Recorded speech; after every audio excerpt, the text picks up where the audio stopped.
اگر یہ لوگ اپنی تنہائی پاک کر لیں تو ان کی باقی ساری عبادتیں بھی محفوظ ہو جائیں گی.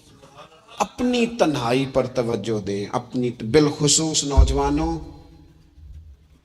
میری آپ سے بڑی درد مندانہ اپیل ہے، اپنی تنہائی میں نا رب کی بارگاہ میں حاضر ہو، اچھے ارادے کرو، اچھی منصوبہ بندی کرو، لمبی دعائیں مانگو. اکیلے جب ہو تو پھر نہ وضو کر کے رسول پاک کی بارگاہ میں درود و سلام پڑھو. دلوں کو قوت ملے گی، حافظے مضبوط ہوں گے، تمہارے چہروں پر روشنی آئے گی. حضور علیہ السلام نے فرمایا شراب جو ہے نا یہ ناپاکی کی جڑ ہے. فرمایا جس نے شراب کو پیا 40 دن تک اللہ اس کی عبادت قبول نہیں فرمائے گا. اور حضور علیہ السلام فرماتے ہیں اگر کوئی اس حال میں مرا کہ اس کے پیٹ میں شراب تھی تو وہ جاہلیت کی موت مرا ہے. جس طرح جاہلیت میں لوگ مرتے تھے، مجھے بتائیے ایک دفعہ پیے تو 40 دن تک نماز قبول نہیں ہوتی، تو جو عادی ہو خدا را اپنے بچوں کی نگرانی کرے، اپنے دائیں بائیں غور کرے، یہ بہت بڑی مصیبت ہے. حضرت مولا علی شیر خدا فرمایا کرتے تھے دریا میں اگر شراب کا قطرہ گرے اور پھر وہ دریا خشک ہو جائے اور پھر نیچے سے گھاس اگائے اور پھر میرا گھوڑا اگر وہ گھاس کھا لے تو میں اس گھوڑے پر سواری بھی نہیں کروں گا. اتنی زیادہ یہ ناپاک ہے، پلید ہے کہ میں اس گھوڑے پر نہیں بیٹھوں گا. اس سے احتیاط کی جائے. اور پھر میرے نبی اکرم صلی اللہ تعالی علیہ وسلم نے فرمایا 3 طرح کے لوگ ایسے ہیں کہ ان کی نمازیں ان کے کانوں سے اوپر نہیں جاتی. اللہ تعالیٰ کی بارگاہ تک عرش تک پہنچنا تو دور کی بات، کانوں سے اوپر نہیں جاتی. 3 قسم کے لوگ ہیں. ایک تو حضور فرماتے ہیں بھاگ جانے والا غلام. اس دور میں لوگ غلام خریدتے تھے، جو بھاگ گیا اس کی نماز کانوں سے اوپر تک نہیں جاتی. اور ایک حضور فرماتے ہیں ایسی عورت جو اس حال میں رات گزارے کہ اس کا خامد اس سے ناراض تھا، تو اٹھ کے تہجد پڑھے یا عبادت کرے یا صلاۃ اللیل کرے، اس کی نماز اس کے کانوں سے اوپر نہیں جاتی. اور حضور علیہ السلام فرماتے ہیں ایسا امام کہ جو زبردستی امامت کرائے اور لوگ ان کی امامت کو پسند نہ کرے، ایسے شخص کی نماز بھی اس کے کانوں سے اوپر نہیں جاتی.